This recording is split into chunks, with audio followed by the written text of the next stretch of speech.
अस्सलाम वालेकुम रहमतुल्लाहि व बरकातुहू। कैसे हैं साथियों? उम्मीद है कि आप अच्छे होंगे, स्वस्थ होंगे, तंदुरुस्त होंगे। दुआ है कि ऊपर वाला आपको हमेशा खुशहाल रखे।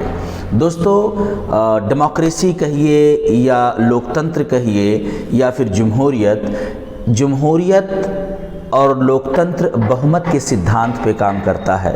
यानी जिस समाज में या जिस देश में जिनकी बहुमत होगी, जैसे लोगों की बहुमत होगी, सरकार वैसे ही लोगों की बनेगी। जैसे मिसाल के तौर पर एक स्थानीय सरकार की बात करें, अगर स्थानीय सरकार में बहुमत चोरों की होगी तो चांस ये है कि स्थानीय सरकार चोर की बनेगी। अगर बहुमत बदमाशों की होगी तो सरकार बदमाशों की बनेगी। अगर बहुमत घटिया लोगों की होगी तो सरकार घटिया लोगों की बनेगी।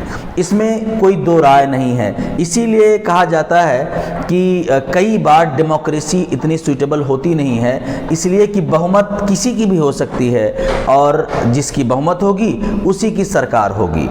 अब वो लोग के पास शिकायत का मौका नहीं है जिन लोगों ने घटिया लोगों को चुन करके भेजा है, और वो इंसान जो लीडर बन गया, जो अगुवा बन गया, वो अपना घटियापन दिखाए और उसके बाद में ये लोग चिल्लाते फिरे कि नहीं नहीं हमने गलती कर दी, या वो नेता गलती कर रहा है जिसको चुन करके भेजा है। तो ये सिंपल सा रूल है लोकतंत्र का कि बहुमत जिसकी उसी की सरकार।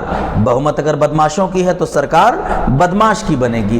अब रोने धोने से कुछ नहीं होने वाला है। अब सिर्फ ये है कि 5 साल तक इंतज़ार करिए। 5 साल के बाद अगर उस समाज में सुधार आता है तो इसका मतलब ये है कि कोई अच्छा आएगा, और अगर वही रफ्तार बेढंगी जो पहले थी वह भी है, अगर ऐसा बाकी रहा तो फिर सरकार किसी बदमाश, किसी निकम्मे, किसी घटिया, किसी चोर की होगी, और इसमें लोग कुछ नहीं कर पाएंगे। वो लोग भी जो बेचारे अल्पमत में थे और अच्छे थे, नेक थे और समाज का भला चाहते थे, इसलिए उन लोगों की गिनती नहीं होगी क्योंकि बहुमत बदमाशों की है।